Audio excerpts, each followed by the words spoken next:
Hello दोस्तों, चलिए आज की क्लास को देखते हैं।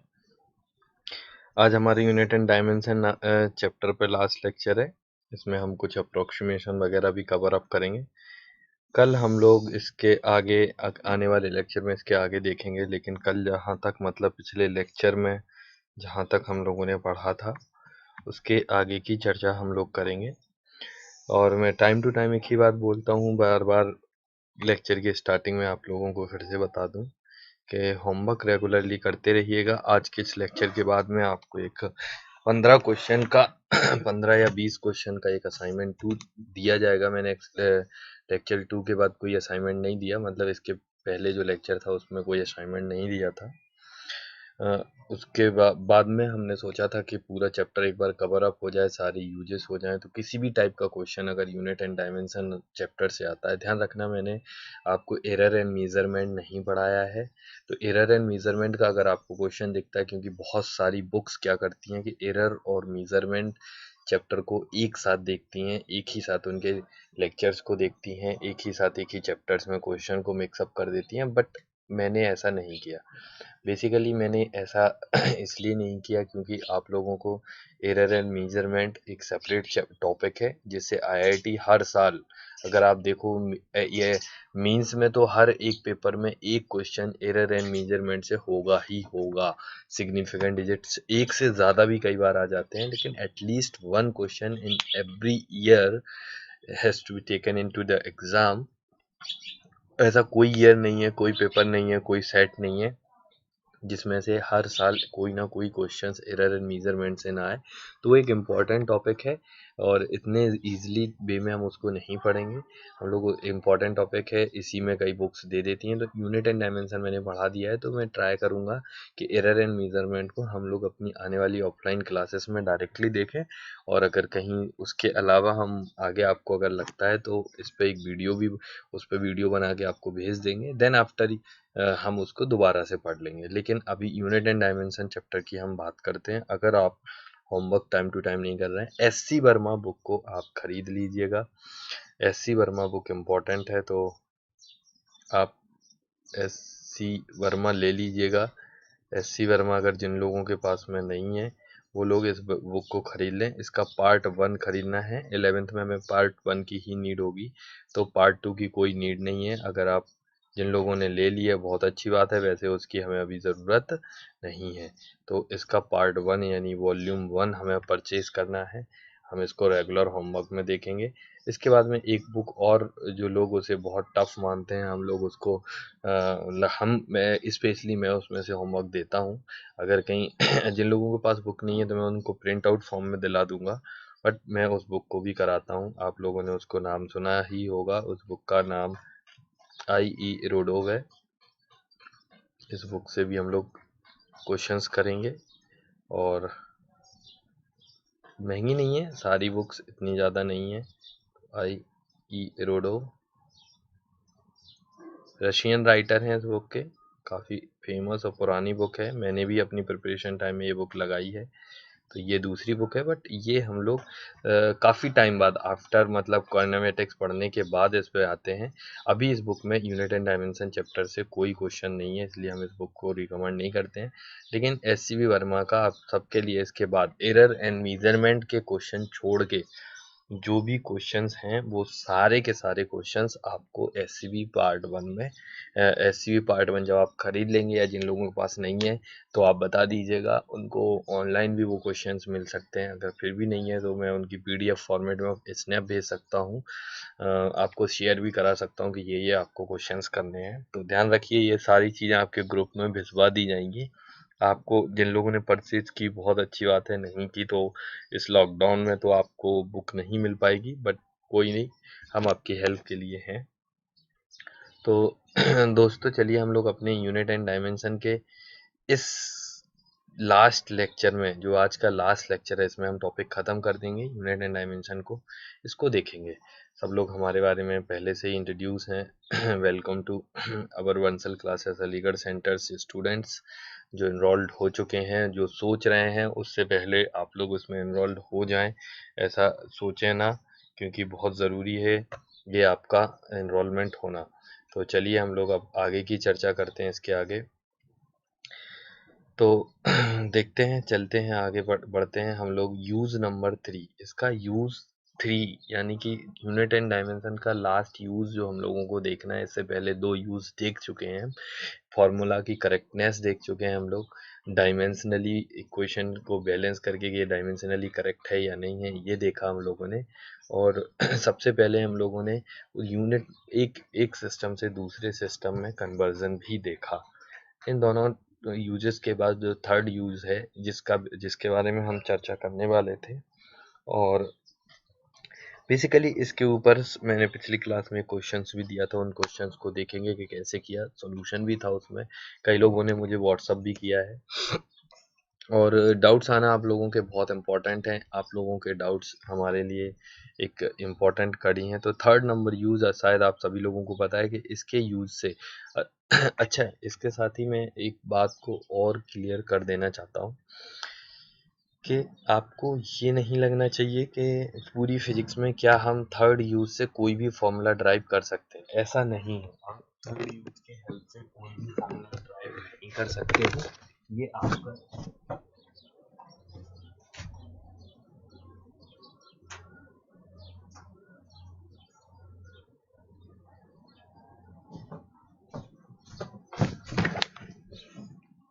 ये आपको बस जस्ट फॉर कि ये आपको बस लग रहा है कि इसकी हेल्प से, कई सारी इसकी लिमिटेशंस भी हैं, जिन लिमिटेशंस को आज के लेक्चर्स में हम लोग क्लियरली देखेंगे और कैसे इन्हें डील करना है, क्या लिमिटेशंस हैं इसकी, किन किन चीज़ों पे हम लोग फोकस करेंगे और क्या क्या हमें देखना है, ये कुछ चीज़ें हम देखेंगे।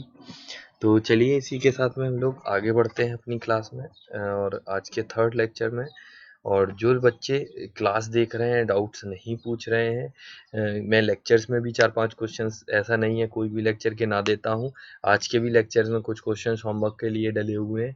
आज का लेक्चर्स थोड़ा सा छोटा रहेगा और यूजुअल डे से पिछला लेक्चर्स किसी वजह से और छोटा था, तो टेंशन नहीं लेनी है। हमने आज पूरा कंप्लीट यूनिट एंड डायमेंशन हो चुका है। जिन लोगों को अभी तक डायमेंशन कैलकुलेट करने नहीं आया है, प्लीज़ व्हाट्सअप करिए। आप सभी लोगों के पास मेरे नंबर्स हैं, मैं आपकी हेल्प करूंगा, मैं आपको तरीका बताऊंगा। छोड़िएगा मत, क्योंकि एक बार आपने छोड़ दिया तो आपको बहुत ही ज़्यादा दिक्कत होने वाली है, क्योंकि फिर ये टाइम आपको सीखने का कभी नहीं आएगा। फिर धीरे धीरे आप अपने सीनियर से, अपने जो आपके बड़े लोग हैं जिनसे भी आप कांटेक्ट में हैं, उनसे फिजिक्स का जो बेसिकली हम अपनी लैंग्वेज में बोलें तो फिजिक्स का जो दर्द है वो आपको बताएंगे कि फिजिक्स कितना टफ है।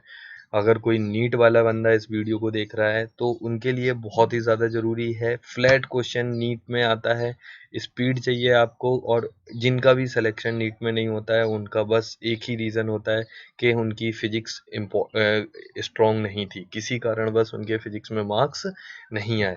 तो ये आपके लिए बहुत ज़रूरी है कि आपको फिजिक्स में कैसे मार्क्स लाने हैं। तो आप हर एक चीज़ करके देखिए, आपके पास लोड नहीं है, आपके पास कोई बर्डन नहीं है एक्स्ट्रा, तो कैसे इन चीज़ों के बारे में आप डिस्कस करेंगे, क्या इनकी रिक्वायरमेंट्स हैं ये सारी चीज़ें हमें देखनी है। तो चलिए हम लोग इसी के साथ आगे बढ़ते हैं अपने आज की क्लास में।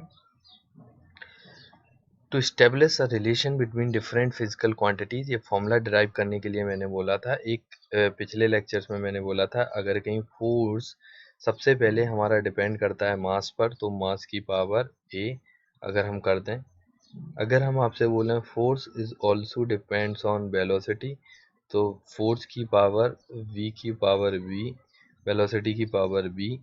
एंड अगेन इफ आई से कि फोर्स हमारा जो है वो रेडियस पर भी डिपेंड करता है, किस पे डिपेंड करता है, रेडियस पर भी डिपेंड करता है। तो ये रेडियस पे हो गया। ये 3 इक्वेशंस हमने बोले हैं कि फोर्स हमारा कोई पार्टिकल है जो सर्कुलर पाथ में जा रहा है। क्वेश्चन हमारा ऐसा है कि अगर चाहो तो आप लिख लो कि a particle is moving on a circular path, तो the centripetal force is also depends on mass, their velocity and the radius of the circular path। इन 3 चीजों पे फोर्स डिपेंड करता है। then deduce the formula of force, centripetal force using dimensional analysis। this is our complete question कि आपको complete question हमारा ये है कि आपको डायमेंशनल एनालिसिस से फॉर्मूला निकालना है फोर्स का। तो पहले आप जो लोगों ने पढ़ लिया है वो कृपया करके पूरी वीडियो को ट्राई करिए। ट्राई करने के बाद थोड़ा सा ट्राई करिए, और हो जाता है तो ठीक है, नहीं होता है तो मैं इसका सोल्यूशन अभी आपको बताऊंगा। Equation number 1, this is equation number 2, this is equation number 2, and this is equation number 3. This is equation number 3. 1, 2 and 3. 3 equations are given, involve हैं, 3 equations आपके पास हैं। तो इन तीनों इक्वेशन को मैंने बोला था कि अगला स्टेप अपना रहेगा कि तीनों इक्वेशन को आप मिला दें। तो force is proportional to m की पावर a, वेलोसिटी की पावर b, एंड रेडियस की पावर c। ये हमने आपको बोला था। हमने तीनों इक्वेशन को कंबाइन कर दिया है। तीनों इक्वेशन को कंबाइन करने के बाद में आपके सामने ये क्वेश्चन है कि तीनों इक्वेशन को कंबाइन करने के बाद अब अपना एक अगला स्टेप है कि प्रोपोर्शनलिटी कांस्टेंट कैसे हटाते हैं। ये समझ लीजिए एक ही तरीका है, घिसा पिटा तरीका है, सारे क्वेश्चंस में यही तरीका इस्तेमाल करना है। मेरी गारंटी है आपसे एक भी क्वेश्चंस ऐसा नहीं होगा कि जो सॉल्व ना हो, इसलिए इस तरीके पे ज़्यादा फोकस रखना है हमें।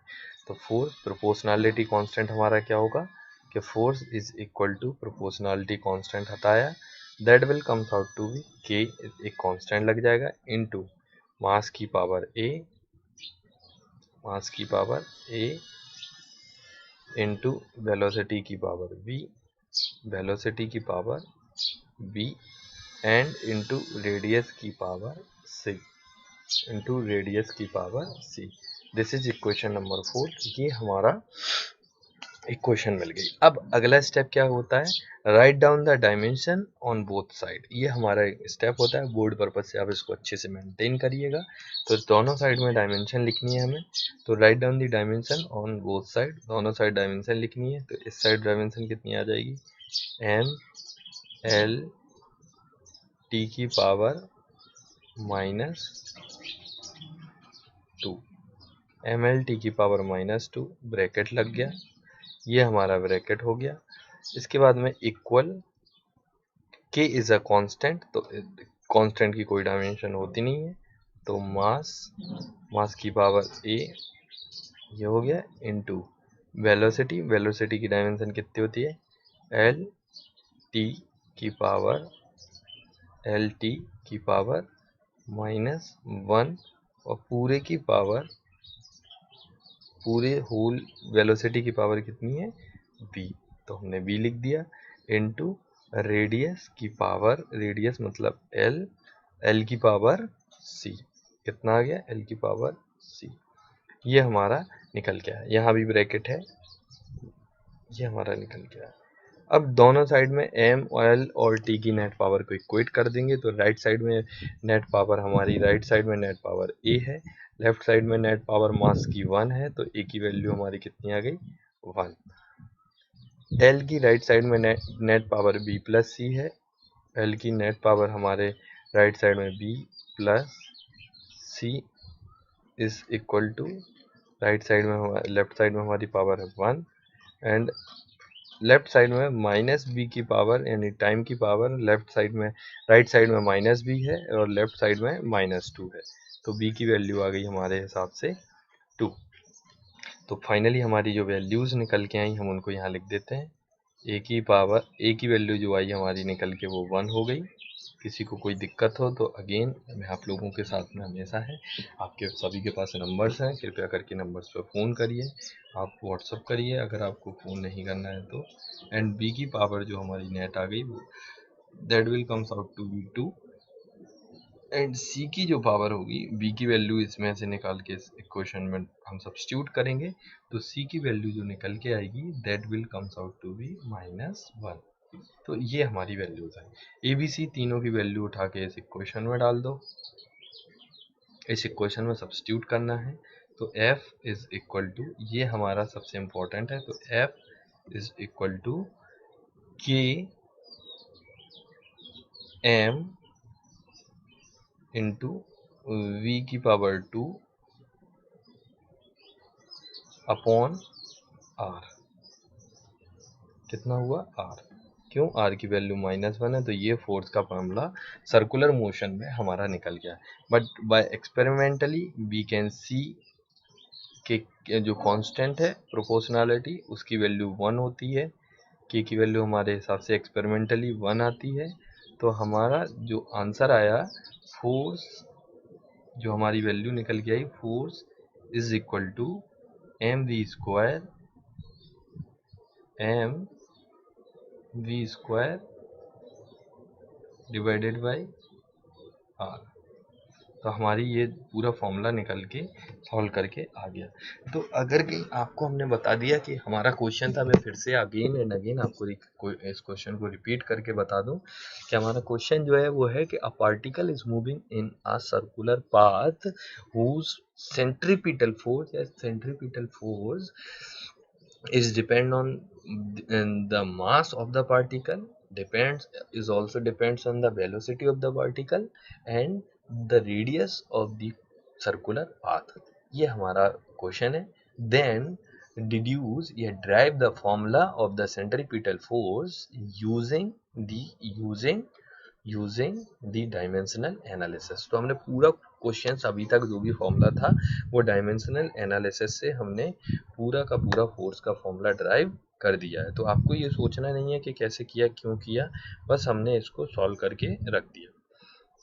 तो चलिए इसी के साथ में हम लोग अपनी अगली वीडियो पे आते हैं, अगली स्लाइड्स पे आते हैं। स्लाइड में एक क्वेश्चन हमने फिर से रखा है इसको, क्योंकि ये एक इम्पॉर्टेंट कैटेगरी है। कहीं ना कहीं बोर्ड के अलावा बहुत सारी जगह पे इससे क्वेश्चंस बनते रहते हैं, कई सारी जगह पे इससे क्वेश्चंस हमेशा आते रहते हैं। तो ये बहुत ज़्यादा ज़रूरी है कि कैसे हम चीज़ों को सॉल्व कर रहे हैं, कैसे हमें इन सब चीज़ों को निकालना है। तो this is an important part. तो सबसे पहले मैं आपको बता दूं हमारा क्वेश्चन है कि P is the pressure of the gas. एक गैस है, कंटेनर में भरी हुई है, उसमें उस जो गैस है वो प्रेशर जो वॉल्स पे लगा रही है, that will be a capital P। And rho is a density, इसमें दिया है, and rho is a density, and rho is its density. तो ये इसकी डेंसिटी होगी। अब हमें क्या निकालना है, then find the dimension of velocity in terms of P and rho. उस गैस के जो मॉलिक्यूल्स हैं उन मॉलिक्यूल्स की हमें वेलोसिटी किसके किसके टर्म्स में कैलकुलेट करनी है, प्रेशर एंड डेंसिटी के टर्म्स में। ये एक इम्पॉर्टेंट पार्ट है कि हमें प्रेशर और उसके डेंसिटी के टर्म्स में कई बहुत सारे क्वेश्चंस आ सकते हैं। अभी तो इसमें हमने बोल दिया तो लोगों को दिमाग में नहीं आता है कि ये this is not a use of third property. Directly आपको फील नहीं होगा, लेकिन इनडायरेक्ट आपको सोचना है कि ये कैसे लिखना है। उसने क्या बोला है कि वेलोसिटी को पी एंड रो के टर्म्स में एक्सप्रेस करो, या वेलोसिटी की जो डायमेंशन है वो पी एंड रो के टर्म्स में लिखो। P is a quantity, some physical quantity, and A, जैसे कि ये इस वाली स्लाइड में देखो हमने क्या लिखा, F की जो डायमेंशन होगी वो मास की डायमेंशन, वेलोसिटी की डायमेंशन एंड रेडियस की डायमेंशन, इन तीन चीजों पे डिपेंड कर रही है। तो कैसे हमने फोर्स को इन तीन के टर्म्स में एक्सप्रेस किया है, यही सेम चीज हमारी इधर पे लागू हो रही है। इस क्वेश्चन में भी हमें निकालना है। तो इस क्वेश्चन की खास बात क्या है, कैसे इस क्वेश्चन को हमें सॉल्व करना है, कैसे हमें इसको निकालना है, ये कुछ पॉइंट्स हैं जो हमें सॉल्व करके रखने हैं। तो चलिए सबसे पहला पॉइंट हमारा क्या हमने बोला, ये स्टेप एक इम्पॉर्टेंट है जो हमें सॉल्व करते ही साथ देखना है। तो velocity is proportional to pressure की पावर ए एंड डेंसिटी की पावर बी। ये लिखने के बाद में हमने क्या किया, प्रोपोर्शनैलिटी कांस्टेंट हटाया, तो ये कांस्टेंट लगाया। प्रोपोर्शनैलिटी हटाने के बाद प्रेशर इक्वल टू प्रेशर की पावर ए डेंसिटी की पावर बी। फिर उसके बाद में हमने दोनों साइड की डायमेंशन लिखी। डायमेंशन लिखने के बाद में हमने वेलोसिटी की डायमेंशन लिखी, प्रेशर की लिखी एंड डेंसिटी की डायमेंशन लिखी। वेलोसिटी की डायमेंशन एल टी की पावर -1, प्रेशर की डायमेंशन ml इनवर्स t की power -2 whole power a, and density dimension of density is ml -3 power -3 whole power b। Total dimension left hand side में collect की, right hand side में collect की, and then finally compare on both side. इसको हमने पूरा compare कर दिया। तो मास की डायमेंशन लेफ्ट साइड में 0 है, पावर 0 है, तो राइट साइड में a प्लस बी है, तो a plus B equal to कितना आ गया 0। यहाँ पे l की पावर -a -3 भी है, इस साइड में 1 है, एंड टाइम की पावर -2 है, यहाँ -1 है, तो यहाँ से a की वैल्यू माइनस करके a की वैल्यू हाफ आ गई। There is no need to compare of l because there is 2 variable and we have to use only two variables. So a and b variable, there is need of two equations. So we get two equations, a plus b equal to 0 and -2a equal to -1. A is equal to half, b is equal to minus half, because a equal to half is substituted in equation 1, then we get b equal to minus half. Put these two value, इन दोनों value को substitute कर दो इस equation में, first equation में, तो हमारा velocity का फॉर्मूला आ गया। But we want to find the dimension of velocity in terms of pressure and density, तो हमने k इज अ कांस्टेंट, तो इसकी कोई डायमेंशन नहीं होगी, इसलिए उन्होंने इसके बारे में कोई चर्चा नहीं की।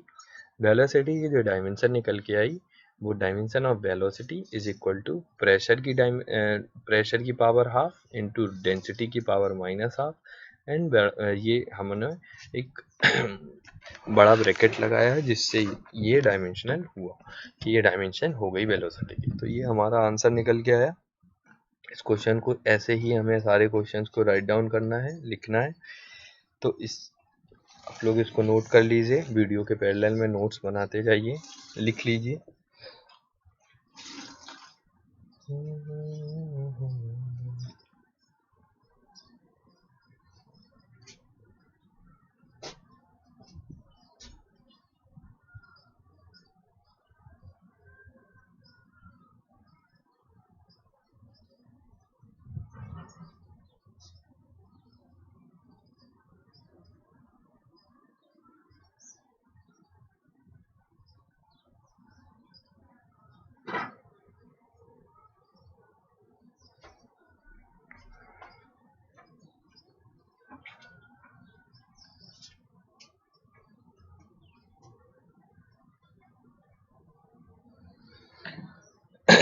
आई थिंक आप लोगों ने नोट कर लिया होगा ये क्वेश्चन।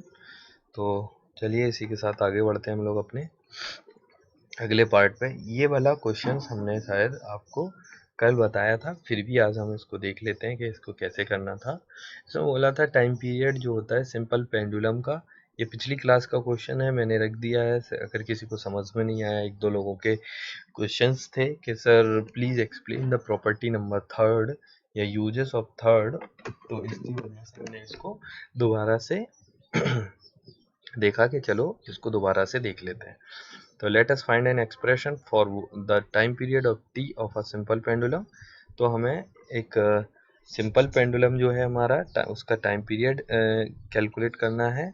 टाइम पीरियड जो होता है वो 3 चीज़ों पर डिपेंड करते हुए इन्होंने लिखा है, बॉब के मास पे, length of the pendulum, and acceleration of the gravity due to gravity at the place where pendulum is suspended.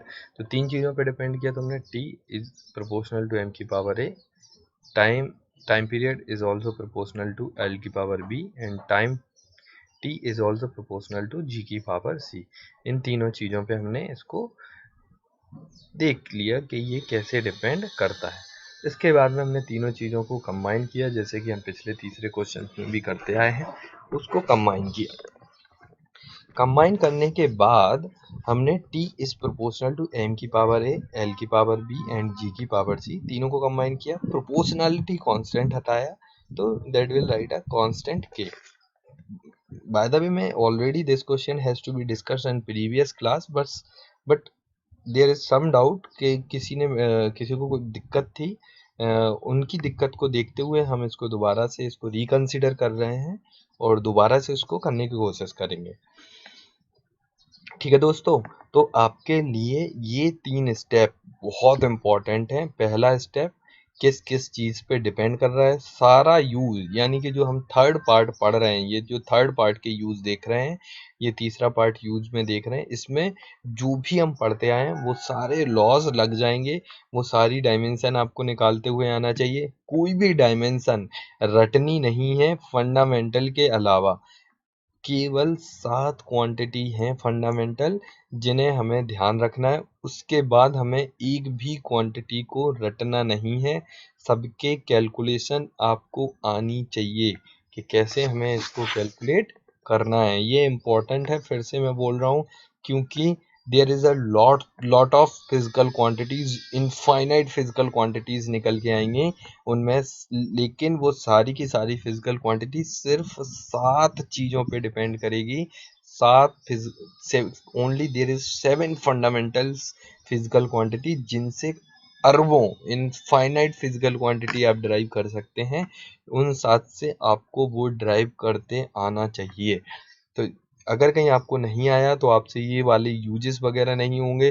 जिसको लगता है कि फिजिक्स टफ है, वो फिर आगे सिर्फ और सिर्फ रटने का काम करेगा। इसलिए प्लीज़ मैं उनसे फिर से बोल रहा हूँ, रटना नहीं है, समझना है आपको, कैसे सॉल्व करना है, डायमेंशन निकालते आना चाहिए। हाँ, अगर आपको फॉर्मूला नहीं आ रहा फिर डायमेंशन नहीं निकल पा रहे हो, इट्स ओके, हमें कोई दिक्कत नहीं है।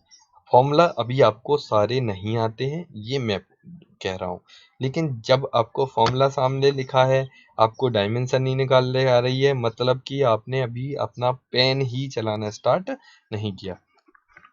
तो हम आपको यही बोलेंगे कि पेन चलाइए, जितना से ज़्यादा आप पेन चला सकते हैं, यूज़ करिए उन सारी चीज़ों को।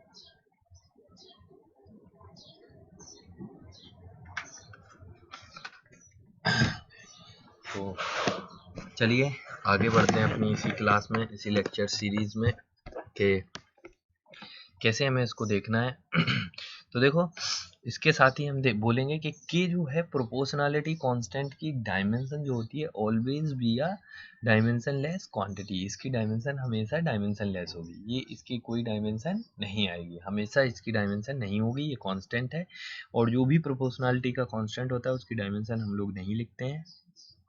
तो फिर मास एल जी, इन तीनों की डायमेंशन हमने दोनों साइड की डायमेंशन लिख दी। अब देखो 3 वेरिएबल हैं तो हमें तीनों को कंपेयर करना होगा। तो राइट साइड में हमने तीनों की नेट पावर लिखी, मास की पावर ए है, लेंथ की यहाँ बी है, यहाँ सी है, तो एल की नेट पावर बी प्लस सी हो गई। अब सभी लोगों ने 10th में एक्सपोनेंट पढ़ा होगा कि सेम बेस की पावर हमेशा ऐड हो जाती हैं और सेम पावर के बेस हमेशा मल्टीप्लाई हो जाते हैं। ये एक्सपोनेंट में आप लोगों ने 9th में या 8th में, मे बी 8th में पढ़ा होगा एक्सपोनेंट नाम के चैप्टर में। तो आपको इसमें कोई दिक्कत नहीं होनी चाहिए कि sir how to write here L की power B plus C. L की पावर बी प्लस सी कैसे लिखा है ये आप लोग देख लीजिए। एल की पावर यहाँ बी थी, एल की पावर यहाँ पे सी है, तो बेस दोनों का एल है, तो नेट पावर यहाँ पे एल की पावर बी प्लस सी हमने लिख दी है। यहाँ पे टी की पावर -2c है, तो यहाँ पे भी -2c है। कंपेयर किया, राइट साइड में एम की पावर ए है, लेकिन लेफ्ट साइड में देयर इज नो पावर, मतलब एम की पावर 0 रही होगी, तो ए की वैल्यू 0 हो गई। बी प्लस सी, लेफ्ट हैंड साइड में बी प्लस सी है, राइट साइड में कुछ नहीं है, तो बी प्लस सी 0 हो गया। लेफ्ट हैंड साइड में टाइम की पावर यानी टी की पावर 1 है, यहाँ पे -2c है, तो -2c इक्वल टू 1 यानी c equal to half. c equal to half इसमें सब्स्टिट्यूट करेंगे तो b इक्वल टू हाफ आ जाएगा। b a b c की वैल्यूज आ गई, सब्स्टिट्यूट इन हियर, तो हमारा सब कुछ आ गया। अब एक्सपेरिमेंट से हमें पता चला है कि जो k की जो वैल्यू होती है दैट विल बी अ 2 पाई। कितनी होती है? 2 पाई। तो हमारा जो टाइम पीरियड का जो फॉर्मूला आता है, एक्सपेरिमेंटली ये क्लियर होता है। डायमेंशन से ये कांस्टेंट की वैल्यू हम नहीं निकाल सकते हैं, तो इसकी वैल्यू जो होगी फाइनली एक्सपेरिमेंटली के की वैल्यू 2 पाई आती है। तो ये this is written as 2 pi under root L by G. कुछ लोगों ने इसको बुक्स में पढ़ा होगा, कुछ लोगों ने यहाँ वहाँ से नोट्स देखे होंगे। जिनके पास बुक्स नहीं है उनके लिए मैं आज स्नैप खींच के आपको मैसेज करवा दूंगा कि एससी वर्मा के ये क्वेश्चंस आपको करने हैं। और साथ ही साथ मैं कुछ 15-20 क्वेश्चन की डीपीपी भी शेयर कर दूंगा, ताकि आपको वो भी क्लियर हो जाए कि हमें क्या करना है, कैसे करना है। 5 क्वेश्चन स्लाइड के एंड में भी हैं, जो लोग वीडियो देख रहे हैं उनके होमवर्क सबमिशन इंपॉर्टेंट है। This will be taken counted as attendance, क्योंकि जिन लोगों ने वीडियो नहीं देखा होगा उनको नहीं पता होगा कि हमें कैसे इनके क्वेश्चंस करने हैं। तो T equal to 2 pi under root L by G. एक इम्पॉर्टेंट कॉन्सेप्ट हमेशा हम लास्ट में पढ़ाते हैं अपने लेक्चर की, खास बात होती है। आज भी हम लोग एक कॉन्सेप्ट देखेंगे, उसके बाद में हम लोग कुछ देखेंगे। तो चलिए आगे देखते हैं। ये क्वेश्चन हमने घर के लिए दिया था, होप सो सभी ने अटेम्प्ट किया हो। बहुत कम लोगों ने लेकिन इसके बारे में हमें फ़ोटोज़ वगैरह क्लिक करके भेजी हैं, तो कृपया करके जिन लोगों ने इनकी फ़ोटोज़ यानी जिन लोगों ने सॉल्व नहीं किया है, वो कृपया करके सेंड कर दें हमें। और क्योंकि जब तक आप हमें करके नहीं दिखाएंगे तब तक आपके क्वेश्चंस नहीं हो पाएंगे, तब तक आप कुछ कर नहीं पाओगे। तो ये आपके लिए एक इम्पॉर्टेंट है। अगर कहीं हम इसके लिए बोलें कि इसके लिए कांस्टेंट की वैल्यू क्या है, तो इसके लिए कांस्टेंट की जो वैल्यू आती है, हमने विस्कोसिटी कांस्टेंट की जब डायमेंशन कैलकुलेट कराने के लिए बोला था, तो आप सभी लोगों को याद होगा कि हमने इसका फॉर्मूला जो बताया था वो बोला था 6 पाई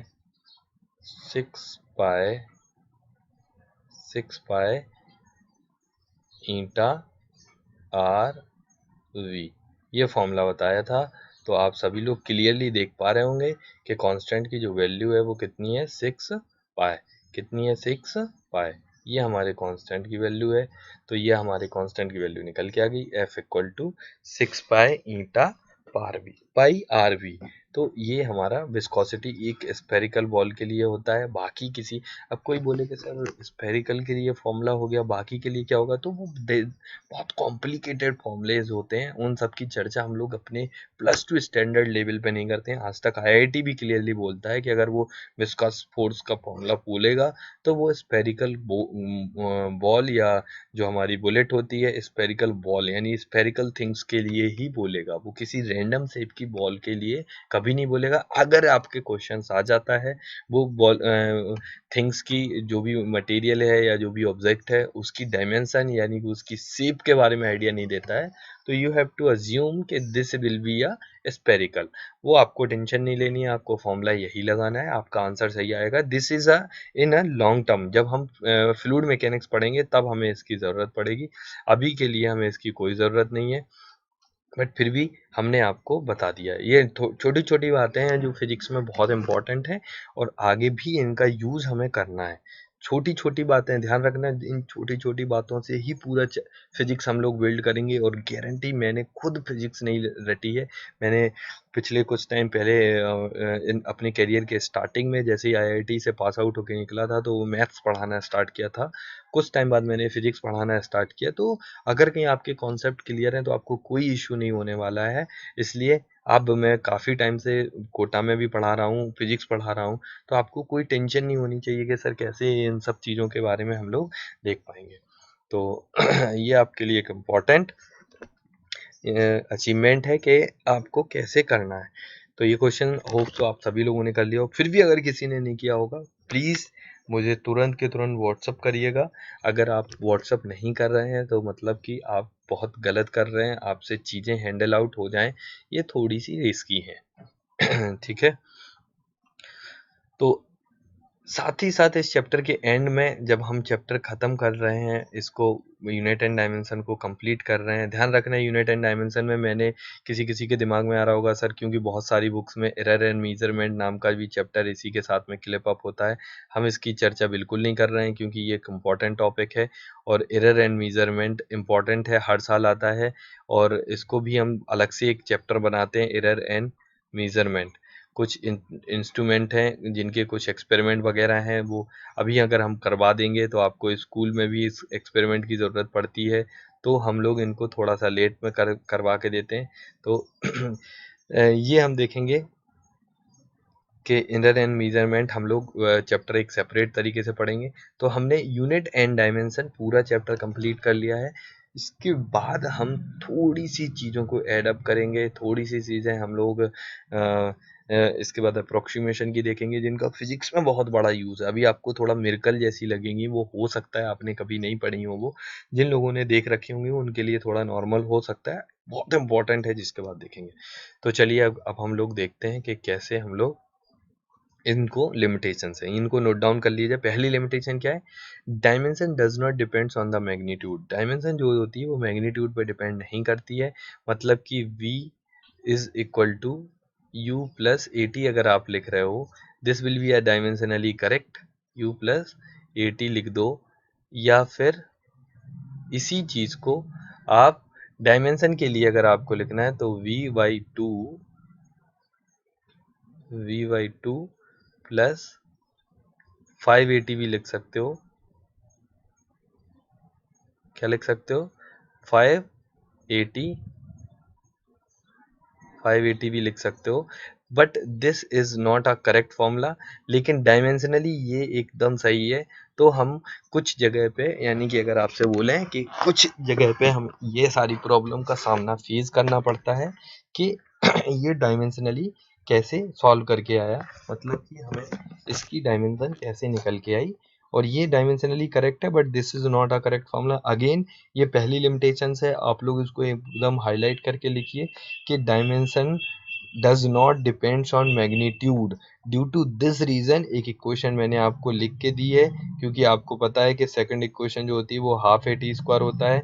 अगर हाफ नहीं लगाएंगे तो भी ये फॉर्मूला हमारा सही है, बट हाफ के बिना ये एकदम गलत आंसर देगा। इसलिए हमारा डायमेंशन एनालिसिस सिर्फ और सिर्फ इतनी सी बात बोलता है, इतनी सी बात बोलता है कि एक्स वो उस डायमेंशनली करेक्ट है या नहीं, उसके मैग्नीट्यूड के बारे में कोई आइडिया नहीं देता है।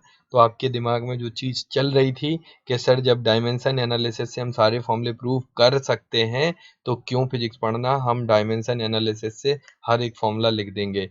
तो ये आपकी सबसे बड़ी जो दिमाग में पहली क्रिएशन आई थी टॉपिक पढ़ने के बाद में कि डायमेंशन एनालिसिस से हम सब कुछ कर सकते हैं, तो ऐसा नहीं है। डायमेंशन एनालिसिस से हम सब कुछ सॉल्व नहीं कर सकते हैं। ध्यान रखना, डायमेंशन एनालिसिस जब तक क्वेश्चन में ना बोला जाए तब तक आप एक सिंगल जगह भी उसके यूज के बिना उसको लगाए आप बिल्कुल भी क्वेश्चन को मत करिए, क्योंकि अगर क्वेश्चन में बोला जा रहा है कि यूजिंग डायमेंशन एनालिसिस, देन आपको डायमेंशन एनालिसिस लिखना है और तभी आपका आंसर सही आएगा। लेकिन अगर क्वेश्चन में क्लियरली डायमेंशन एनालिसिस के बारे में कुछ भी मेंशन नहीं है तो आप डायमेंशन एनालिसिस को मत लगाइए, अदरवाइज क्वेश्चन गलत हो जाएगा और आपके -1 हो जाएगा। 4 नंबर जो आप लेने वाले थे उसके साथ एक -1 यानी 5 नंबर के लॉस में जाएंगे। आपकी आईआईटी में रैंक, आपकी नीट में रैंक, आपकी हर जगह रैंक बहुत ज़्यादा पीछे आ जाएगी। अगर आपको आईआईटी बॉम्बे में सीएस मिल रहा होगा, इस एक क्वेश्चन की वजह से आपको आईआईटी बॉम्बे में इलेक्ट्रिकल मिलेगा। अगर आप 2 क्वेश्चन ऐसे गलत कर देते हैं तो आपको आईआईटी बॉम्बे की बजाय दूसरी कॉलेज में एडमिशन लेने के लिए जाना होगा, ये ध्यान रखना। तो हर एक छोटी गलती आपके लिए बहुत ही ज़्यादा नुकसानदेह हो सकती है, इसलिए बी केयरफुल। हमें क्या क्या चीज़ें देखनी है, ये 10th नहीं है, ये आईआईटी है। मैं डराने वाली बात कोई नहीं कर रहा हूँ, मैं क्लियरली बोल रहा हूँ आपके पास बहुत ज़्यादा टाइम है, आप टाइम को यूज़ करिए। उस टाइम को यूज़ करके आप चीज़ों को सॉल्व करिए, डेली पढ़िए। आप होमवर्क को एक्यूमुलेट नहीं होने दीजिए, क्योंकि एक बार अगर होमवर्क एक्यूमुलेट हो गया तो आपका वो पेंडिंग वर्क में जाएगा, वो पूरे 2 साल में आप कभी उसको रिकवर नहीं कर पाएंगे। और अगर कहीं बहुत ज़्यादा हार्ड वर्किंग हो गया, तब अगर कहीं भी कर भी लोगे तो आपका करंट के टॉपिक में वो कंसंट्रेशन नहीं रहेगी जो होनी चाहिए। इसलिए आपको फील आ रही होगी कि मैथ में भी होमवर्क मिलने लगा, फिजिक्स में भी मिलने लगा, केमिस्ट्री में भी मिलने लगा। तो ये स्टार्टिंग है, इम्पोर्टेंट रहेगा आपके लिए कि आप हिम्मत से काम लीजिए, मेहनत करिए। बिना मेहनत के कोई भी चीज़ नहीं मिलेगी। तो चलिए, पहला फॉर्मूला, पहला जो पॉइंट था हमारा लिमिटेशंस का, वो आप लोगों के दिमाग में हमने कि बहुत वेरियस फैक्टर्स को ध्यान में रखते हुए डाल दिया है कि याद भी नहीं करना है, समझना है। पहली चीज़ दिमाग में जो चल रही थी, मैंने उस दिन से लेकर आज तक नहीं बोला कि डायमेंशन एनालिसिस से की लिमिटेशंस भी हैं और कुछ इसके गलतियां भी होने के चांसेस हैं। तो सीधा सिंपल सी बात, बच्चे पूछते हैं तो फिर सर हम कैसे पता हमें कि डायमेंशन लिखना है? वो क्वेश्चन में क्लियरली मेंशन करेगा कि using dimension analysis derive the formula of blah blah blah, जो भी क्वांटिटी आपसे बोली जाए। चलिए, सेकंड क्वेश्चन हमारा निकल के आता है। सेकंड जो हमारी लिमिटेशन है, numerical constant having no dimension. Numerical constant having no dimension can not be deduced by the method of dimension.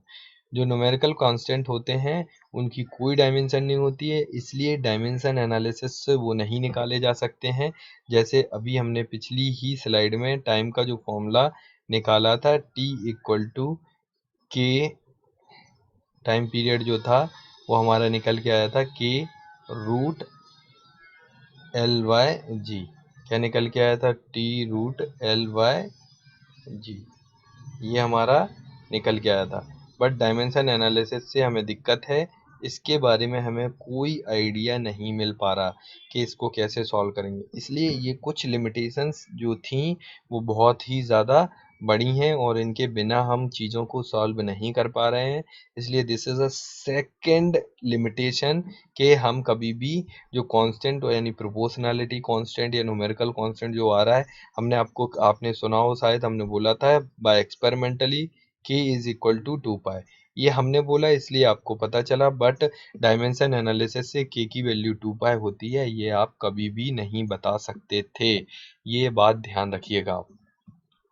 Third हमारा जो पॉइंट है यानी थर्ड जो लिमिटेशंस है, this method is applicable only if relation is of product type.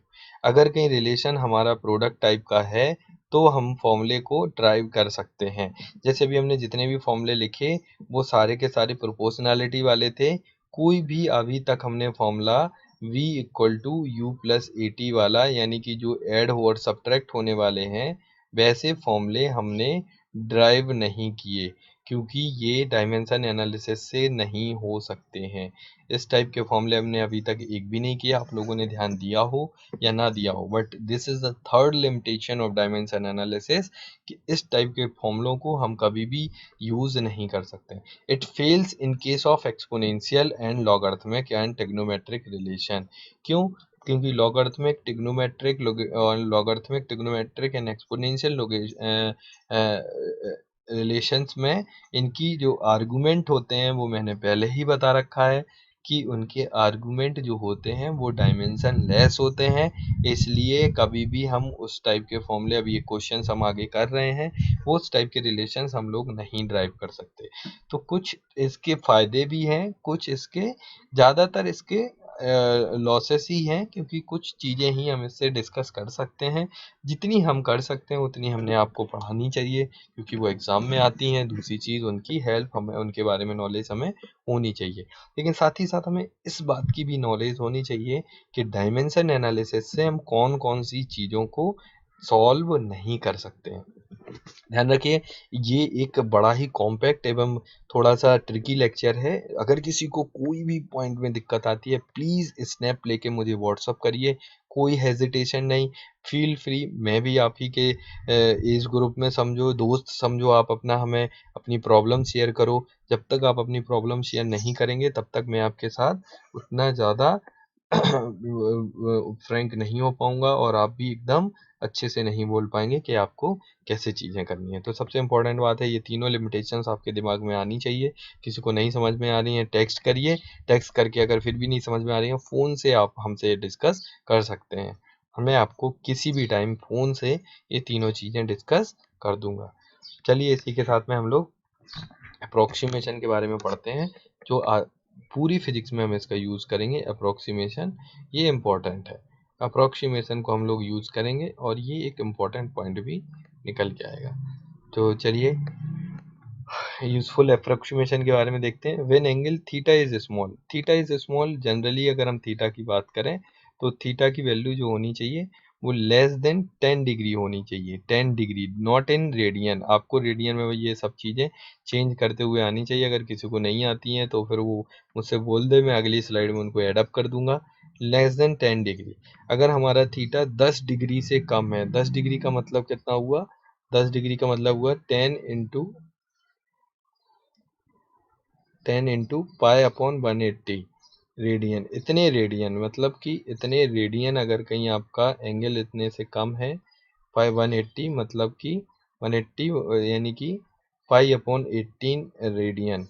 अगर कोई angle आपका radian में, रेडियन मतलब जितने भी नंबर्स वगैरह होते हैं वो सब के सब क्या होते हैं? रेडियन में। तो पाई अपॉन 18 लिखो इसको। तो अगर कोई भी एंगल इससे छोटा है तो ये अप्रोक्सीमेशन वैलिड है। ध्यान रखना है यहाँ पे थीटा आपका रेडियन में, डिग्री और रेडियन दोनों में हो सकता है, but here it comes out to be only in radian. ये अगर आप लिख रहे हो तो ये केवल रेडियन में होना चाहिए। ध्यान रखना 10 radian is approximately 3600 degree. Sorry 10 radian is approximately 1800 divided by pi, इतने डिग्री होता है। That will comes out to be approx 600 degree के लगभग होगा। 600 डिग्री से भी ज़्यादा होगा क्योंकि 3.14 इस 360 डिग्री एंड अगेन 3.14 यानी कि 720 1040 वो 1200 के लगभग पहुंच जाएगा, इतना ध्यान रखना। तो ये 10 डिग्री आपको हमने क्लियरली बोला है आपको, और ये भी एक कोई यूनिवर्सल डेटा नहीं है, मतलब हमें अप्रोक्सीमेशन लगाना है। कई बार हम 30 डिग्री 15 डिग्री पे भी लगा देते हैं, 17 डिग्री पे भी लगा देते हैं। तो हम अप्रोक्सीमेशन वहाँ लगाएंगे जब बेकार सा एंगल आएगा। और जनरली अभी तक जितने भी क्वेश्चंस आए हैं वो 10 डिग्री से कम के लिए हैं, इसलिए हमने आपको ये आइडिया दिया है कि 10 डिग्री से अगर कहीं कम का एंगल है तो हमें साइन थीटा को थीटा फिजिक्स में लिख सकते हैं बहुत ही फ्रिक्वेंटली, टेन थीटा को थीटा लिख सकते हैं, कॉस थीटा को 1 लिख सकते हैं, और इन सम अदर केसेस हमें नीड पड़ी तो कॉस थीटा की जगह पे हम लोग 1 माइनस थीटा स्क्वायर बाई 2 भी लिखेंगे। ये आपको पता होना चाहिए, ये इसमें कोई डाउट नहीं है, इसमें कोई मतलब ऐसी कोई फिलॉसफी नहीं है कि sir how to solve this, ये कैसे हो गया, इसको कैसे सॉल्व करेंगे, हमें नहीं पता, आज तक हमने नहीं देखा, ये आपने चीज़ें नहीं देखी होंगी, इसको नोट्स में लिख लीजिए क्लियरली।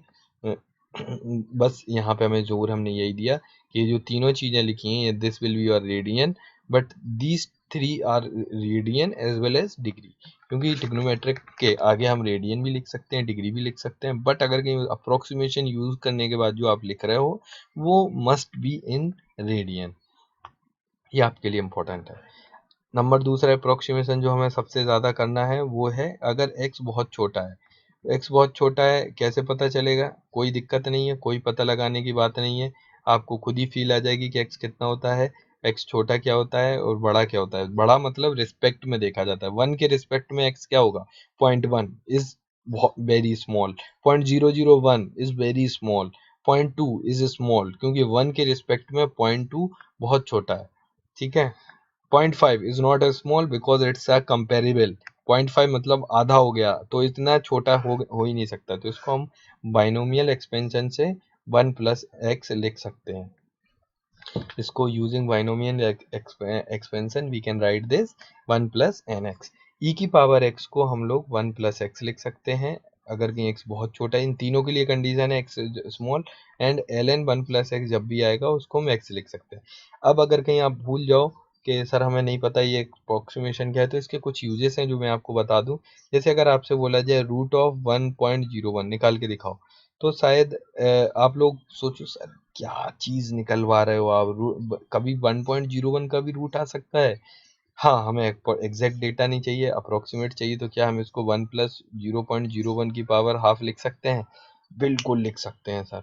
आप इसको 1 प्लस 0.01 की पावर हाफ बिल्कुल लिख सकते हैं। अब देखो 1 के रिस्पेक्ट में ये x यानी कि ये वाला डेटा बहुत छोटा है, तो हमने इसको using this 1 plus N X लिख दिया, 1 प्लस एन एक्स लिख दिया, मतलब यह है। आप कैलकुलेटर उठा के देख लीजिए, इसका जो रूट आएगा वो आएगा 1 प्लस 0.049 ऐसे कुछ आ रहा होगा। तो हम बहुत क्लोज हैं, हमने एकदम सही आंसर निकाला है। मतलब अगर कहीं आप कितने फास्ट इस तरीके से आप इसका स्क्वायर रूट निकाल सकते हैं। जैसे इसका निकालना है यूजिंग दिस मेथड, तो इसको कैसे तोड़ेंगे आप, 1 प्लस 0.1 की पावर हाफ, क्या निकालेंगे, हाफ। तो इसको ऐसे तोड़ सकते हैं, इसको क्या लिख सकते हैं हम, 1 माइनस, क्योंकि this can be plus this can be minus, अगर यहाँ पे प्लस है तो यहाँ प्लस आ जाएगा, अगर यहाँ माइनस है या अगर यहाँ माइनस लगा दो तो यहाँ भी माइनस हो जाएगा। सेम चीज़ अगर यहाँ माइनस आ जाएगा तो यहाँ भी माइनस आ जाएगा, यहाँ भी माइनस आ जाएगा। ये छोटी छोटी बातें जो आपको ध्यान रखनी है। ध्यान रखना, अब आपके लिए होमवर्क है स्क्वायर रूट और इतनी 3 क्वांटिटी के क्यूब रूट हमें निकाल के देने हैं। ये आपकी जिम्मेदारी है कि कैसे आप इसको सॉल्व करते हैं। ये थोड़ा सा ट्रिकी है, इसको आप लोग सॉल्व करना, हम इसको नेक्स्ट क्लास में कंप्लीटली अच्छे से डिस्कशन के बाद सॉल्व करेंगे कि कैसे इसको डिस्कस करना है। ये थोड़ी सी अच्छी बातें हैं कि जो हमें करनी है। तो अप्रोक्सीमेशन में हमने ब्रीफली कुछ ही स्लाइड्स में बता दिया, इनके अभी हम यूज़ करेंगे जैसे जैसे करते जाएंगे। ध्यान रखना ये पूरी फिजिक्स में ये सोच लो बहुत जगह यूज़ होता है, हर एक छोटे पार्ट में। जहाँ भी हम अप्रोक्सीमेशन की बात करेंगे वहाँ पे ये वाली पेज यानी ये वाले नोट्स जो आप अपनी कॉपी में जहाँ भी लिख रहे हैं वो यूज में तुरंत आ जाएंगे कि ये वाला पार्ट हमें यूज लिखना है। ध्यान रखिए। अब कुछ क्वेश्चन है, ये क्वेश्चन नंबर 1 है, ये क्वेश्चन नंबर 2 है, और इसी के बाद में ये क्वेश्चन नंबर 3 है, और ये क्वेश्चन नंबर 4 है, और इसी के साथ ही आगे ये क्वेश्चन नंबर 5 है। ये 5 क्वेश्चंस हैं जो आप लोगों को करके हमें स्नैप भेजने हैं आज ही, और आज एक असाइनमेंट भी हम आपको देंगे। ये एक अटेंडेंस वाला पार्ट होगा, हमें भी भेजने हैं ये क्वेश्चन। आपको ध्यान रखना है ये क्वेश्चन जो 5 मैंने दिए हैं, ये आप वीडियो देख रहे हैं कि नहीं देख रहे हैं ये आपके लिए इम्पोर्टेंट है, क्योंकि बिना वीडियो देखे आप ये 5 क्वेश्चंस नहीं कर सकते। हमने completely unit and dimension chapter को हर तरीके से देख लिया, अप्रोक्सीमेशन को भी सॉल्व कर लिया है, छोटी छोटी बातें जो भी थी हमने चर्चा कर ली। अब क्वेश्चन के थ्रू हम करते जाएंगे। ध्यान रखना सब लोग एससी वर्मा खरीद के हमें अपने मैसेज में थंब भेजें कि सर एससी वर्मा हमने परचेज कर ली है। जितने लोग भी एससी वर्मा परचेज कर लें, जिनके पास नहीं हो पा रही है वो भी भेजें कि सर हमसे एससी वर्मा हमने नहीं बाय कर पाई। तो ये चीज़ें बोल दें ताकि मैं उनके लिए कुछ अरेंजमेंट कर सकूं। अगर खरीद ली तो बहुत अच्छी बात है, क्योंकि इसके बिना अगर आपने खरीद ली तो बहुत अच्छी बात है, हम बहुत सारी चीज़ों को कंफर्टेबली देखेंगे। नहीं खरीदी है तो कुछ थोड़ा सा एफर्ट डालना होगा, उनके लिए मैं दूसरा तरीका बताऊंगा कि कैसे करना है। तो टेंशन नहीं लीजिएगा, हम आपके हमेशा साथ हैं। तो इस लेक्चर के साथ में आप इसको कंप्लीट करिए, देखिए। धन्यवाद, बाय बाय, और मिलते हैं अपने नेक्स्ट लेक्चर में। डाउट पूछते रहिए, टाइम टू टाइम मैसेज करते रहिए, पढ़ते रहिए, क्योंकि फिजिक्स इन केमिस्ट्री और मैथ इन दोनों से सबसे ज़्यादा इम्पोर्टेंट टॉपिक है फिजिक्स। अगर किसी का भी फिजिक्स अच्छा है तो इन दुनिया की कोई सी भी ताकत उसका सिलेक्शन होने से नहीं रोक सकती, क्योंकि लोगों को में जनरली 90% लोगों में मैंने देखा है, वैसे भी 2% लोगों का सिलेक्शन होता है, 90% लोगों में देखा है कि उनकी फिजिक्स एकदम साफ होती है। तो फिजिक्स आप अच्छी करके चलिए, आपको कभी भी दिक्कत नहीं आने वाली है। चलिए, धन्यवाद इसी के साथ में।